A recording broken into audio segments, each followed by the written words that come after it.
봄, 가을이면요 결혼식을 많이 해요. 그런데 올 가을부터 코로나 때문에 이 결혼식에 많은 제약이 걸렸어요. 9월인가요? 제가 보니까 결혼하는 분들이 결혼식장에 50명 이하로 들어와야 된다는 거예요. 그런데 계약은 막 200명씩 300명씩 막 하는 분들도 있을 거 아니에요. 그러니까 정부에서는 50명 이하만 입장할 수 있다라고 했는데 결혼식장에서는 계약한 대로 돈을 받겠다라고 하니까 사람들이 얼마나 힘들었을까요? 결혼식은요 정말 행복한 시간인데 많은 사람들이 그것 때문에 참 많이 속상했을 것 같아요. 우리 인생을 살다 보니까 그런 적이 있지 않아요? 정말 기쁜 순간이어야 되는데 기쁨이 아니라 내 마음에 실망을 가져오고 아픔을 가져오는 그런 일들, 그게 뭐냐 하면요 바로 오늘 본문의 이야기예요.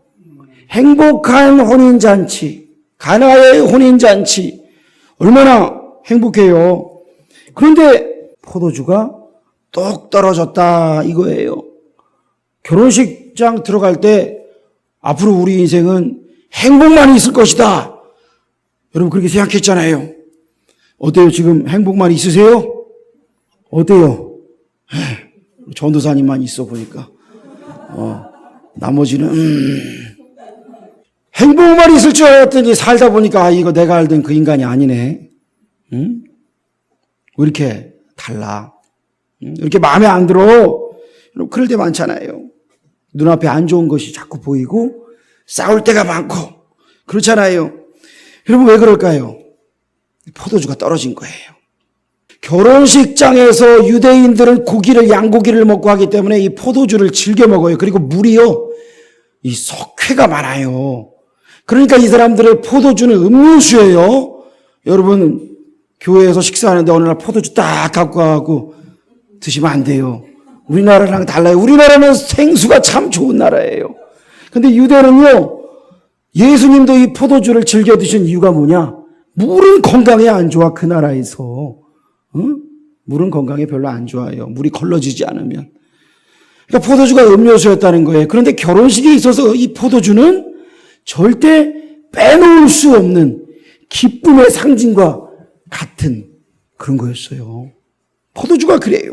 그런데 이 포도주가 똑 떨어졌어요. 포도주가 떨어지니까 당황할 거 아니에요.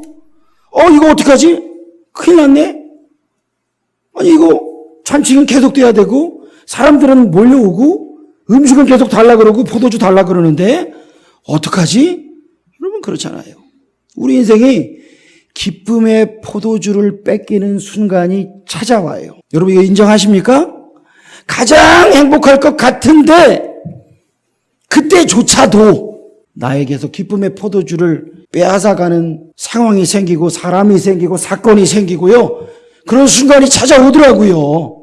여러분 이 사람은요 3개의 결혼을 했던 영국의 다이애나 비, 이분이 입은 드레스가요 얼마인지 아세요? 2억 3천만 원이었습니다. 그 당시에 2억 3천이었어요. 그리고 저분이 썼던 여기 무슨 왕관 같은 거 있어요. 또 이게 또 어마어마했어요. 참 행복할 것 같았고 온 세상이 주목을 했지만 결혼하고 나서 참 불행한 인생이 됐어요. 왜? 남편이 바람을 피우고 부인도 질세라 같이 바람을 피웠어. 그리고 나서 이제 파파라치들이 쫓아다니면서 그냥 찍어대는데 그거 피해서 도망가다가 결국 죽어버렸어요. 시작할 때는 세기의 집중을 받았는데 그냥 곧 포도주가 떨어져 버린 거예요. 여러분 많은 사람들이 사업하다가 폐업하고 또 실직하고, 옛날에 IMF 때 여러분 나왔던 노래 중에 오락실이라고 하는 노래가 있어요. 내가 오락실에 갔더니 옆에 어떤 아저씨가 있는데 최고 점수를 깼는데 보니까 우리 아빠네. 아니 분명히 출근한다고 나갔는데 우리 아빠가 왜 여기 있지? 알고 봤더니 실직해가지고 우리 아빠가 거기 있어. 근데 왜 우리 애들이 이 노래를 그렇게 좋아해? 아빠 실직하라 그러나? 뭐예요? 기쁨의 포도주가 떨어진 거잖아요. 어렸을 적에는요 얼마나 애들이 이뻐요. 그렇죠? 저희도 어젯밤에 갑자기 앨범을 뒤적거리는 일이 생겼어요. 그래서 야 이게 너다 이게 너다 하면서 깔깔깔깔 대고 웃었는데 좀 크니까 어때요? 머리가 컸다고 이제 막 덤벼요. 한마디도 안 줘요. 나가라 그러면 네가 나가라 그러고 그래요. 가정이 어떻게 돼요? 옛날에는 천국이라고 생각했는데 자꾸 가정이 막 그냥 치고받고 싸우는 전쟁터가 되는 거예요. 뭐예요? 기쁨의 포도주가 뚝 떨어진 거예요. 여러분, 우리에게 가장 행복할 것 같았던 바로 그런 인생의 순간순간, 그때 기쁨의 포도주를 빼앗기는 때가 찾아와요? 안 찾아와요? 찾아오죠. 찾아와요. 그래요. 가나의 혼인잔치에만 찾아오는 게 아니라 그 혼인잔치의 사건처럼 우리에게도 찾아온다는 거예요. 아마도 이 결혼은요, 마리아가 잘 아는 사람의 결혼식이었던 것 같아요. 그러니까 마리아가 포도주가 떨어졌다고 예수님에게 말할 수 있는, 살펴보고 말할 수 있는 그런 위치에 있는 거죠. 가장 기쁨의 순간에 아픔이 찾아오는 거예요. 그런데 여러분, 예수님도 이 잔치에 참여하셨는데 이 잔치에 참여한 사람, 어떤 사람이 있었을까요?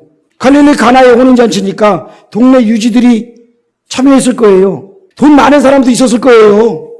그 중에는 어쩌면 주류 도매업을 하는 사람도 있었을지도 몰라요. 포도 농사를 짓는 사람이 있었을지도 몰라요. 그렇죠? 수많은 사람이 참여했을 거예요. 동네에서 마트를 하는 사람이 참여했을지도 몰라요. 여러 사람이 와서 잔치 자리에 왔어요. 그런데 마리아는 잔치에 포도주가 떨어졌다고 그들을 찾아가는 것이 아니라 누구를 찾아갔다고요? 예수님을 찾아갑니다. 예수님에게 말합니다. 여러분, 예수님이 아직 공생애가 시작되지 않았어요. 예수님은 그 이전까지는 아버지를 돕고 아마 요셉은 일찍 세상을 떠난 것 같아요. 그래서 어머니와 동생들을 위하여 목수일을 하시면서 가정을 잘 꾸리셨어요. 그게 성경 연구가들의, 그리고 우리가 성경을 공부하면은 나오는 이야기예요.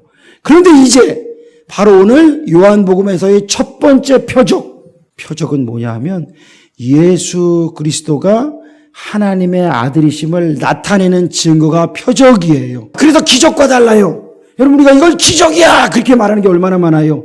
에? 옛날에 저 통일교 문선명이가요, 헬기를 타고 가다가 헬기가 떨어졌는데 안 죽고 살았대요. 그랬더니요, 거기서 어떻게 또 포장을 했냐 하면 무지개가 나타나서 그 문선명을 바쳤대. 이렇게 분명히 떨어졌는데 헬기는 바쳤대. 그래서 다치지 않고 살아나셨다. 근데 죽었잖아. 그랬더니 갑자기 죽고 나니까 부인이 내가 하나님 어머니다 또 그러고 있잖아. 지금 독생녀라 그래. 독생자가 아니라 독생녀래요. 심각한 거죠. 남편 죽은 지 얼마 안 돼서 자기가 그 자리를 차지해버렸어요. 사람들이요, 이 기쁨의 포도주를 뺏기고 그리고 이적을, 기적을 바라는데 세상 사람들도 다 기적을 바라는 것처럼 왜 그런 기적이 나에게 오지 않느냐? 그래서 기적을 베푸는 사람 거기 쫓아다녀요. 사이비 교주들이 요즘에 참 많대요. 심지어는 부산에는 30대인지 20대인지 젊은 녀석이 자기가 천상지존이래나? 그러면서 오피스텔을 하나를 차려놓고 거기서 수십 명이 같이 살면서 그를 섬기고 있더라고요. 어떤 사람은 치유를 한다고 사람들에게 마늘과 생강을 빻아가지고 가루를 먹으라고 그러는데요. 만병통치약이라고. 별의별 짓을 당하는데 사람들이 왜 그런 사이비들을 쫓아다녀요? 기적을 바라고 쫓아다니는 거예요. 기적을. 나 여기 아파요. 나 힘들어요.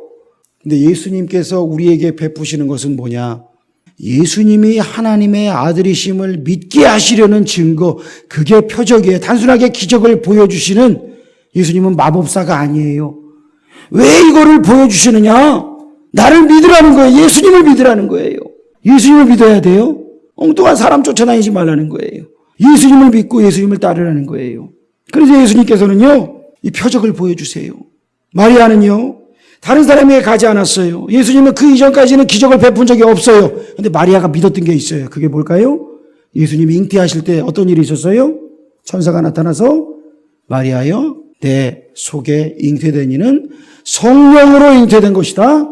무서워하지 말아라. 그리고 예수님을 잉태하고 출산하고 그리고 애굽으로 피신 갔다가 나사렛으로 다시 와서 지금까지 살아왔던 모든 과정 속에 하나님께서 일하신 것들을 마리아는 체험을 했어요. 그러니까 예수님을 바라보는 게 내 아들이지만 누구예요? 하나님의 아들이시구나. 이게 같이 있었어요. 그런데 아직도 마리아에게는 뭐가 있느냐 하면 아들아 이게 있는 거예요. 아들아 포도주가 똑 떨어졌어. 그러니까 네가 기적을 좀 베풀어줘 이거예요. 아들을 믿는 거예요. 그런데 여러분 여기서 바로 기도가 출발합니다. 저를 따라 합시다. 포도주가 똑 떨어졌습니다. 이게 기도예요. 마리아의 문제가 뭐예요? 갈급함이 뭐예요? 포도주 떨어진 거 아니에요? 큰일 났어. 포도주가 떨어졌어. 지금 가가지고 포도를 따가지고 포도를 밟아가지고 짜가지고 이거를 숙성시킬 수 없잖아요. 사올 수도 없나 봐요. 인간적인 방법으로 할 수 없을 때 예수님께 청했어요. 그게 기도의 출발이에요. 그런데 여러분 예수님 어떻게 하셔요? 알겠다고 하세요? 아니요. 어머니의 말을 완곡하게 거절합니다. 저들에게 포도주가 없나이다. 그랬더니 예수님 뭐라 그랬다고요? 여자여 나와 무슨 상관이 있나이까? 아니 이거는 무슨 상황이에요? 어머니가 부탁을 했더니 나와 무슨 상관이 있나이까? 그러면 엄마 기분 좋아. 아유 네 순종하겠습니다. 이렇게 할 분이 누가 있어요? 근데 여러분 이 여자여라고 하는 말은요 상대방을 높여 부를 때 쓰는 말입니다. 그런데 뒤에 오는 말은 그 앞에 거랑은 좀 달라요. 그렇다면 이 말은 어떤 의미일까요? 예수님께서는 지금까지는 마리아의 아들이 맞았지만 이제부터 예수님이 사시는 삶은 누구의 아들로 사신다? 하나님의 아들로 세상에 나가실 때입니다. 라고 하는 거. 이제는 나의 공생애가 시작할 때입니다. 분명하게 예수님에게는 그 시점이 있었던 거예요. 그런데 어머니는 아들로서 또 하나님의 아들로서도 마찬가지고 여러 가지 섞인 마음으로 예수님에게 부탁을 했을 때 예수님은 완곡하게 거절을 합니다. 우리가 기도할 때 다 응답되나요? 다 응답되지 않아요. 하나님의 마음을 움직여야 합니다. 하나님의 마음이 감동이 되어야 돼요. 수로보니게 여인이요. 자기 딸이 흉악한 귀신이 들렸어요. 예수님이 그 북쪽 두루와 시돈 땅까지 가셔가지고 사람들에게 말씀을 전하는데 그 여인이 소리 지르네요. 내 딸을 불쌍히 여기소서 흉악한 귀신 들렸습니다. 그때 예수님이 어떻게 하셨다고요? 못 들은 채 하시더라. 야, 그 이 여자가 자꾸 소리 지르니까 예수님이 뭐라 그래요? 자녀의 떡을 취하여 개들에게 주지 않는다. 야, 이걸 이러면 모독이 어디 있어요? 한마디로 뭐라 그러는 거예요? 이방인 너는 개라 마찬가지야. 이 말이잖아요. 그럼 여러분 어떻게 할 것 같아요? 침 뱉고 더러워서 내가 여기 아니면 갈 데가 없는 줄 알아? 그리고 가지 않겠어요? 에이 내가 뭐 교회 아니면 갈 데가 없는 줄 알아? 절에 가면 되지. 그리고 가요? 영생의 말씀이 주님께 있는데 우리가 누구에게로 가오리까? 여러분 이 고백이 나와야 되지 않겠어요? 그런데 이 수로보니게 여인이 그 거절 감정 속에서 그 실망할 수 있는 상황 속에서 어떻게 해요? 주여 옳습니다. 저를 따라 합시다. 주여 옳습니다. 기도가 응답되지 못하고 기도가 거부되었을 때에 주여 옳습니다. 그런 거예요. 그러면서 뭐라 그래요? 부스럭이라도 줬사오니. 뭐? 부스럭이. 부스럭이라도 줬사오니 그것을 저에게 내려주옵소서. 자기를 개가 맞대는 거예요. 그런데 주인의 상에서 떨어지는 부스럭이라도 개는 감사하면서 좋아하면서 먹지 않아요. 저는 그거라도 줬습니다라고 말 때 예수님께서 이 여인의 믿음이 크도다.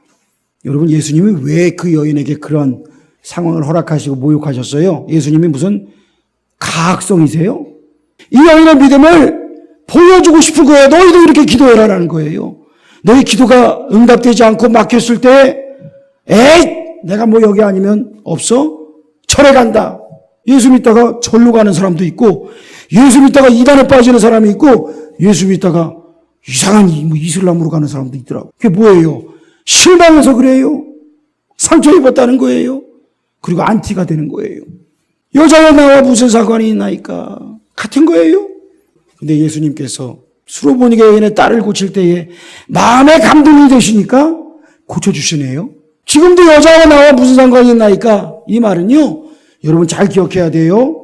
우리 주님이요, 우리의 모든 상황을 보시고 알아서 다 척척척척척척 해결해 주시지 않습니다. 여러분 TV에 보면은 아프리카 어린이들 난민 이야기가 나오잖아요. 여러분 그 난민 이야기가 나오고 어려운 친구들 이야기가 나올 때 그때마다 다 후원하세요? 능력이 되세요? 그 능력이 안 돼요. 능력도 안 되지만 또 한 가지는 뭐냐면 우리의 마음이 그것들이 우리의 마음속에 깊이 들어오지 못했을 때 한마디로 내 마음이 감동이 돼야 우리가 후원한다 이거예요. 그렇죠? 내 마음이 감동이 돼야 후원하더라고요. 모두를 후원하면 얼마나 좋겠어요. 그래서 우리 교회도 월드비전을 통해서 3개국 아이들을 후원하고 있어요. 우리 교회도 뭐 후원받는 교회지만 후원하고 있어요. 그게 우리의 또 해야 할 사명이라고 생각하고 하고 있어요. 우리 개인적으로도 우리 집사님들 또 저희 집도 다 이렇게 결연이 돼갖고 후원하고 있어요. 그 왜 그래요? 하나님이 주신 의무이자 사명이라고 생각하니까. 그런데 의무이자 사명인데 또한 내가 더 할 수 있는 것은 언제예요? 내 마음이 움직여질 때예요. 그렇죠? 예수님도 마찬가지세요. 여자와 나와 무슨 상관이 있나이까? 마리아가 봤을 때는 이거 실망이네. 내 아들 실망이네 라고 생각할 수 있었지만 실망하지 않았어요. 예수님 그 다음에 말씀하시기를 내 때가 이르지 않았다 그래요. 무슨 말씀이냐? 공생애에 내가 공생애의 표적으로 기적을 일으켜야 되는데 그때가 지금은 아닙니다 라고 이야기하는 거예요. 지금은 아닙니다. 그러니까 예수님이 정해놓으신 때가 있어요. 그런데 예수님이 원하시는 게 뭐예요? 믿음이 없이는 하나님을 기쁘시게 하지 못하나니 하나님의 마음을 감동시킬 때 하나님께서 기뻐하시는 거예요. 그럼 하나님이 역사하시는 거예요. 마리아가 반응을 어떻게 해요? 읽어봅시다. 시작. 마리아는 거절당해도 끝까지 기도했다. 예수님이 영광을 받으실 시작점. 예수님이 영광을 나타내시게 하라. 오늘 말씀의 제목이 그렇잖아요. 여러분 예수님이 언제 영광을 나타내세요? 주목하시는 거예요. 지켜보시는 거예요. 예수님의 마음을 감동시키느냐. 예수님이 분명히 거절했어요. 마리아의 마음이 상할 수도 있어요. 그런데 마리아는요. 자기의 마음을 그렇게 두지 않았어요. 여러분 우리가 마음 상할 때가 있지 않아요? 제가 유튜브에 설교를 편집해서 올립니다. 유튜브에 들어가면 이런 창이 떠요. 제가 몇 년 전에 친구 목사를 만났어요. 근데 그 친구가 제가 이제 유튜브 이거 올리는 걸 아니까 뭐라고 하냐면 그거 한다고 누가 보기나 하냐 그러더라고. 한마디로 그거 아니에요. 유명하지도 않은 목사의 설교를 누가 보기나 하냐. 야 그래도 조회수 100은 넘는데 그래도 이 중에 10,000 넘는 것도 있어요. 사람들이 실수로 누른 거예요 다. 근데 여러분 지난 주일날 우리 교회에 오신 이현진 집사님이 그런 얘기를 하시더라고요. 목사님 설교 유튜브로 들었습니다. 그러시는데 제 마음이 위로가 되더라고요. 그 친구가 내 마음에 못을 박은 게 위로가 되더라고요. 제가 추석 인사로요. 여러분에게 이제 SNS로 인사를 했어요. 그랬더니 한 집사님이 답글에 뭐라고 말씀하셨냐 하면 항상 목사님의 위트 넘치는 글과 뼈 때리는 말씀 보고 들으며 미소 짓고 반성하며 살아갑니다. 감사합니다. 이렇게 저에게 보내주셨어요. 참 감사하더라고요. 여러분 우리가 실망할 때 있잖아요. 실망할 때. 그런데 하나님께서는요. 하나님이 일하시고 또 하나님의 사람들을 통해서 회복시키시더라고요. 여러분 포도주가 떨어졌을 때 왜 빨리 포도주 안 가져오냐고 취해가지고 소리치는 사람 있었을까요? 없었을까요? 있었어요. 우리가 성경을 이렇게 단편적으로만 보면 안 돼요. 한번 생각해 보세요. 어떤 일이 생겼을지. 어떤 배경일지 한번 생각해 보세요. 누가 포도주 양 조절에 실패해서 이런 사태를 일으켰냐고 책임을 묻는 신랑 부모님 있었을까요? 없었을까요? 있었을 거라고요. 나는 많이 마셨으니까 괜찮아 하면서 그냥 풀린 눈으로 사람들 보고 씩 웃는 개인주의자들이 있었을까요? 없었을까요? 있었을 거라고요. 아이 포도주 다 떨어졌나 보네. 에이 오늘 파장이다. 그리고 일어나서 집에 가는 사람이 있었을까요? 없었을까요? 있었어요. 여러 사람들이 있었어요. 그러나 마리아는 그러지 않았어요. 실망하지 않고 예수님을 주목합니다. 하인들에게 예수님이 무엇을 명하든지 그대로 하라 라고 순종하라고 하는 거예요. 여러분 우리가 살다 보면요. 참 내 뜻대로 풀리지 않을 때 있잖아요. 내 힘대로 되지 않을 때 있잖아요. 내가 할 수 없는 일들이 있잖아요. 그때 여러분 어떻게 해요? 머리를 막 쥐어 뜯어요? 그런다고 해결되지 않아요. 걱정하고 안절부절 못하는 분들이 있어요. 어떤 사람은 이불 속에 들어가서 그냥 될 대로 되라 그러고 그냥 3일 밤낮을 안 나와요. 어떤 사람은 그냥 도망치어버리는 사람이 있고요. 원망하고 불평하는 사람이 있고요. 이게 다 누구 탓이다 라고 남 탓하는 사람들이 있어요. 그런데 오늘 마리아를 보세요. 마리아가 어떻게 했어요? 예수님이 영광을 나타내시도록 자리를 만들어 드린다. 예, 무엇을 명하시든 그대로 하라. 예수님이 영광을 나타내시도록 지금 때가 아니라 그러셨지만 나는 예수님을 감동시킬 거야. 나는 예수님을 믿어. 그래서 그 자리를 만들어 드리는 거예요. 무엇을 명하시든 그대로 하라 그러시는 거예요. 여러분, 우리가 응답을 놓고 기도를 할 때에 내가 원하는 때 내가 원하는 방식대로 응답해 주시기를 기도합니다. 그럴 수 있어요. 급한데 어떻게 해요? 그런데 날마다 정해놓고 요거예요. 안 주시면 알죠? 안 주시면 교회 안 나가요? 안 주시면 헌금 안 내요? 이게 예수님을 협박한다든지 그건 미성숙한 기도잖아요. 그런데 마리아는 어떻게 했어요? 예수님이 마음을 바꾸시도록 기도합니다. 예수님이 긍휼을 베푸시도록 기도합니다. 그리고 순종하는 거예요. 주님 말씀하여 주옵소서. 순종하겠습니다. 그러면서 하인들에게 지시합니다. 여러분, 마리아는요, 하나님 앞에 순종하겠다는 그 자세가 되어 있었어요. 여러분, 우리가요, 하나님 앞에 기도할 때에 낙심하지 말고 기도하시기를 축복합니다. 믿음으로 기도하시기를 축복합니다. 눈물로 기도하시기를 축복합니다. 어떤 분은 기도는 고상하게 해야지 뭐 그렇게 크게 하냐 그래요. 너는 내게 부르짖으라. 내가 내게 응답하겠고 내가 알지 못하는 크고 은밀한 일을 보이리라. 할렐루야. 내가 간절함이 있을 땐 부르짖을 수 있어요. 근데 간절함이 없으면 부르짖을 게 없어. 그렇죠? 간절할 때 부르짖는 거예요. 여러분, 죄 짓는 것 아니고 하나님의 뜻이라면 당장은 주님께서 거절하시는 것처럼 보여도 하나님의 때에 반드시 주신다는 믿음 가지고 하나님 앞에 간구하시기를 축복합니다. 주님의 마음을 움직이며 주님이 기뻐하시는 그 기도를 드렸으면 좋겠어요. 제가 날마다 기도하는 기도 제목 중에 교회의 부흥, 우리 성도들의 굳센 믿음, 그리고 저희 자녀들이 하나님 앞에 쓰임받기를 위하여 기도해요. 여러분들을 위하여도 중보 기도를 해요. 근데 지내다 보면요, 내 뜻대로 내 계획대로 되지 않을 때가 있어요. 특별히 가정에서 자녀 양육할 때 이런 상황을 원하지 않았는데 그런 일이 찾아올 때가 있어요. 그때 여러분 어떻게 할까요? 아, 주님, 분명히 우리 집에 올 애가 아닌데 잘못 온 것 같습니다. 그러고 옆집으로 보낼까요? 아니면 네가 지금 사춘기냐? 조금만 기다리라. 나의 갱년기가 온다. 그리고 복수를 다짐할까요? 어떻게 해야 돼요?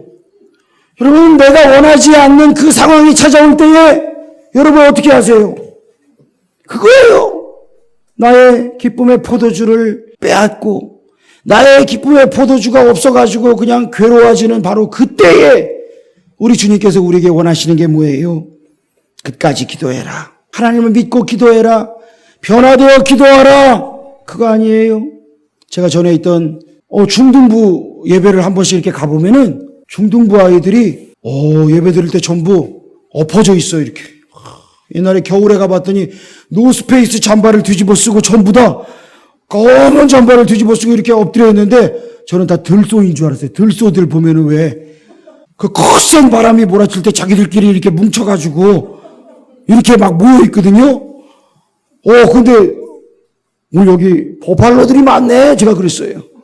그래서 제가 다른 청년 교사에게 물어봤어요. 야, 너 그 청년은 청년이 돼가지고 그래도 괜찮았거든요. 좀 너도 저랬냐? 그랬더니 하는 말이 목사님, 저는 저거와 비교도 안 됐어요. 그러더라고. 더 심했다 이 말이야. 더 심했다 이 말이야. 그런데 지금은 바뀌었네. 변화됐네. 그게 저와 여러분 아니에요, 여러분. 그렇죠? 정도의 차이는 있었지만 바뀌었잖아요. 변화됐잖아요. 시간이 흐르고 믿음이 들어가고 계속 나를 위해 기도하시는 부모님이 있었고 성도님들이 있었고 주변에 여러분들이 있었기 때문에 오늘의 저와 여러분이 이 자리에 있는 것 아니겠습니까? 그래요. 그러니 우리가 포기하지 않고 기도해야 되는 거예요. 그렇게 성장해야 되는 거예요. 그녀의 마음으로 기도하고 눈물의 기도 드려야 되는 거예요. 그때 주님이 마음을 움직이세요. 마리아와 하인들이 예수님의 영광을 나타내시도록 자리를 만들어 드릴 때에 주님 그거 지켜보고 계시는 거예요. 그때 어떤 일이 벌어져요? 물이 포도주로 변화가 됐어요. 무에서 유를 창조하신 하나님 앞에 불가능이 있을까요? 온 천지 만물을 창조하신 하나님께서 불가능한 게 있을까요? 맹물 인생이 향기나는 인생으로, 알코올 인생이 생수 같은 인생으로 변화될 줄을 믿으시길 축원합니다. 하나님이 역사하시면 변화가 되는 거예요. 되어져가는 상황을 한번 보세요. 마리아와 하인들의 순종의 자세를 보세요. 무엇을 명하든지 그대로 하라. 여러분, 하인들에게 항아리에 물을 채우라고 명령하십니다. 이 물이 무슨 물이라고요? 발 씻을 물이래요. 아니, 지금 포도주가 떨어져 갖고 전전긍긍하고 있는 하인들에게 발 씻을 물을 갖다가 부으래요. 한 500에서 700리터 된대요. 그러니까 보통 큰 항아리가 아니에요. 대 6개가 있었더라. 하인들이 가서 물을 계속 부어야 돼요. 큰 항아리에 물을 부어야 돼요. 아, 지금 바쁜데. 지금 급한데. 왜 이걸 시켜? 그런데 하인들은 순종했어요. 여기까지는요, 상식적으로 이해가 되니까 순종할 수 있어요. 그래도 내가 하인이고 예수님은 오늘 그래도 중요한 손님이시니까 할 수 있어요. 그런데 철저히 순종했는데 그 다음 것도 순종할 수 있을까요? 우리가요, 일을 하다 보면요, 그런 분들이 있다 그래요. 시킨 것도 안 하는 사람이 있고요. 시킨 것만 하는 사람이 있고요. 시키지 않은 것도 잘하는 사람이 있다 그래요. 근데 시키지 않은 것도 잘하는 사람은 어떤 마음으로 할까요? 기쁨으로 하는 거예요. 기쁨으로. 그런 사람이 인정받고 칭찬받습니다. 제가 인터넷 기사를 보니까 어떤 편의점 아르바이트생이 주인한테, 사장한테 이야기도 안 하고 자기가 일하는 시간 쪼개가지고 대타를 세웠대요.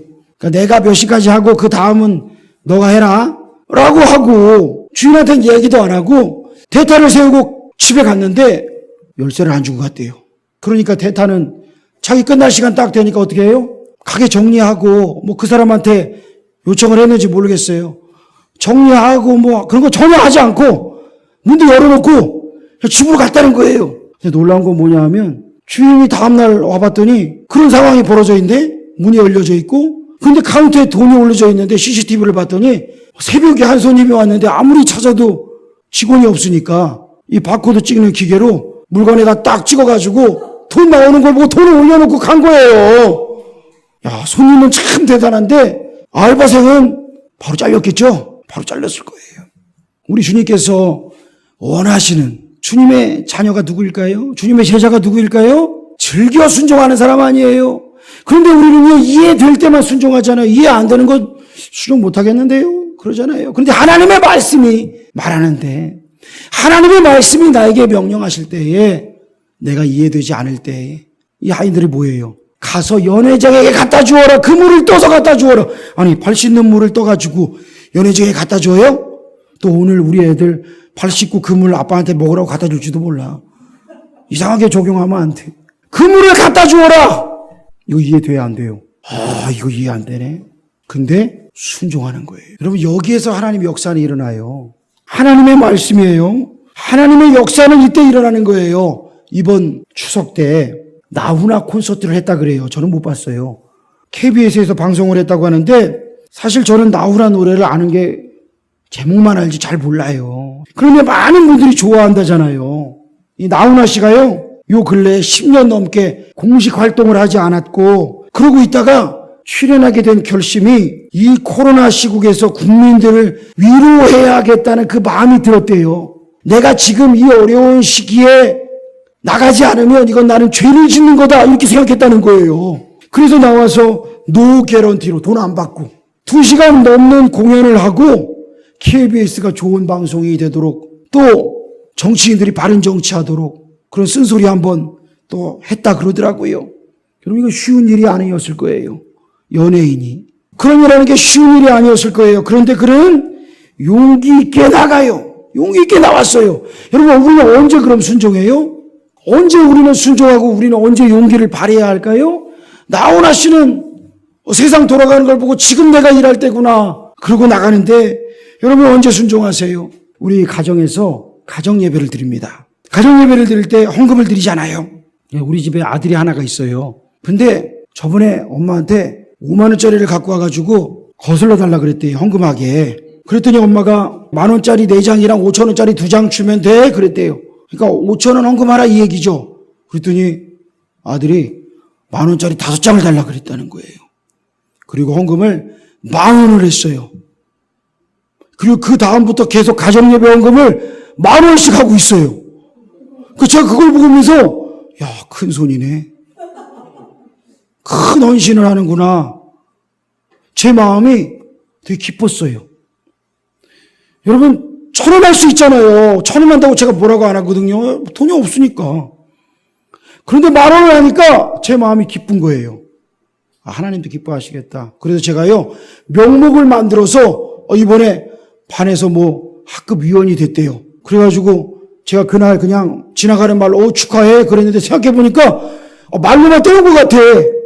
그래가지고 야 지난번에 너 축하한다고 뭐 줬냐? 그랬더니 안 줬다는 거예요. 그래서 제가 그래 하고서 저 10,000원을 꺼내줬어요. 명목을 만들어서 주고 싶은 거예요. 여러분 이건 뭐예요?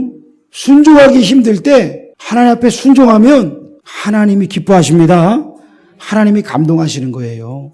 물질뿐만 아니라 우리의 몸과 마음과 영혼이 나의 것이 아니라 주님의 것입니다 라고 헌신하는 거예요. 여러분 많은 분들이요 하나님 앞에 그렇게 지금 신앙생활하고 있어요. 선교하고 구제하기 위하여 예물 드리고 있어요. 한 생명이라도 더 살리기 위하여, 또 한 교회라도 더 세우기 위하여, 한 선교지라도 더 돕기 위하여 그렇게 예물 드리고 있잖아요. 이것은요 나의 이해를 뛰어넘는 일입니다. 여러분 세상의 지혜는 뭐예요? 돈 생기면 어떻게 해야 돼요? 저금해야죠. 물론 이자율이 낮으니까 많은 사람들이 투자하겠다고 주식 투자하고 금 사고 아파트에 투자하고 땅을 사잖아요. 부자가 되잖아요. 그 세상 지혜예요. 저는 이게 잘못됐다라고는 말할 수 없어요. 그런데 나는 이해되어질 때만 순종하는가? 아니면 하나님의 축복을 믿고 말씀이 이해되지 않아도 순종하는가? 이 문제 앞에서 우리는 선택해야 한다는 거예요. 예수님은 마리아와 하인들의 순종을 보면서 그들이 연회장에게 물을 가져다 줄 때, 포도주 아닙니다. 물을 가져다 줄 때 물이 포도주로 변화되는 기적을 베푸셨습니다. 분명히 나와 무슨 상관이냐 그랬잖아요. 나랑 무슨 상관이냐 그랬잖아요. 근데 예수님께서 왜 마음을 바꾸셔요? 예수님의 마음이 감동받았거든요. 그들의 순종과 그들의 헌신 앞에 감동받으셨거든요. 오늘도 우리 주님이 역사하십니다. 물로 포도주 만드시는 것 인간은 못해요. 그런데 우리 예수님에게는 아무것도 아니에요. 우리 예수님 앞에 주님의 영광을 나타내시도록 자리를 내드려야 돼요. 내 마음을 열고 내 무릎을 꿇고 내 손과 발을 순종의 도구로 주님 앞에 드릴 때에 주님이 일하시고 주님이 영광을 나타내십니다. 주전파 사형수들이 얼마나 많은 충격을 주었어요. 그런데 그들 중에 많은 사람이 죽기 전에 예수님을 믿고 찬송하면서 나는 내 죄 때문에 사형당하지만 천국으로 갑니다. 나를 용서하여 주옵소서. 찬송을 부르면서 주님께 갔어요. 살인마 고재봉이가 죽을 때 그도 또한 죽기 전에 예수 믿고 변화되어 교도소에 수많은 사람들에게 복음을 전하고 찬송하면서 주님께 갔어요. 여러분 그런 살인마도 변화되어 비록 이 세상에서는 사형을 시켰지만 하나님 앞에 가서 하나님 자녀가 되는데 여러분 맹물 인생이 향기나는 인생으로 알코올 인생이 술에 쪄드는 인생, 죄악에 쪄드는 인생이 생수 같은 인생으로 바뀌는 역사는 어디에서 나올 수 있어요? 바로 예수님이 영광을 나타내실 때, 예수님이 감동하시고 기뻐하시면서 영광을 나타내실 때 이 역사가 우리의 인생 가운데도 일어날 줄을 믿으시기를 축원합니다. 그래서 우리는 철저히 순종하는 거예요. 그런데 여러분 잔치가 끝났어요. 그렇다면 연회장은 아마 야 그때 그 포도주 진짜 맛있었는데 사람들도 그러잖아요. 이렇게 맛있는 포도주가 있었어? 그러잖아요. 그런데 그들은 포도주 맛을 기억할지 몰라도 그 포도주가 어떻게 포도주가 됐는지 알았던 유일한 사람들, 마리아와 하인들, 그들에게는 잔치가 끝난 이후에도 계속해서 기쁨이 있었어요. 어떤 기쁨이에요? 그들은 알더라. 뭐를 알았을까요? 포도주가 어떻게 변화되었는지를 알아요. 그래서 그 기쁨을 계속해서 누릴 수 있었던 거예요. 우리 한번 읽어볼까요? 영생은 곧 유일하신 참 하나님과 그의 보내신 자 예수 그리스도를 아는 것이라. 그래요. 그들은 예수님을 알았어요. 이 기적은 바로 예수님이 하셨구나, 이거예요. 여러분, 우리 인생에서요 기적이 찾아오고요 하나님의 치유와 회복이 찾아올 때가 있어요.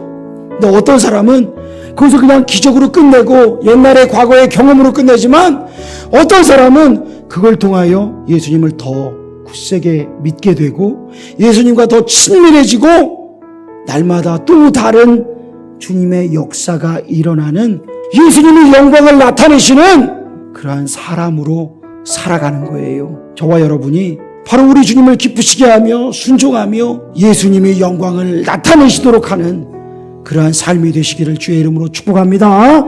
기도하겠습니다. 하나님 아버지, 물이 포도주로 변화되는 역사, 맹물이 포도주로 변하고 알코올 인생이 생수 같은 인생으로 변화되는 역사, 저 사람은 변화될 수 없어 라고 하는 그러한 사람조차도 우리 주님 찾아가셔서 만지시면, 고치시면 변화될 줄 믿고 감사하며 우리 인생도 주님께서 만지시기를 위하여 간절히 기도합니다. 주여, 우리의 삶을 변화시켜 주옵소서. 향기나는 인생 되게 하여 주옵소서. 하나님, 예수의 맛을 전하는 인생 되게 하여 주시옵소서. 주님 앞에 순종하며 주님의 영광을 나타내시도록 주님 앞에 무릎 꿇는 그러한 모든 성도들, 하나님의 기적을, 하나님의 표적을 맛보는 성도들 되도록 하나님 우리를 붙들어 주시옵소서. 예수님의 이름으로 기도합니다. 아멘.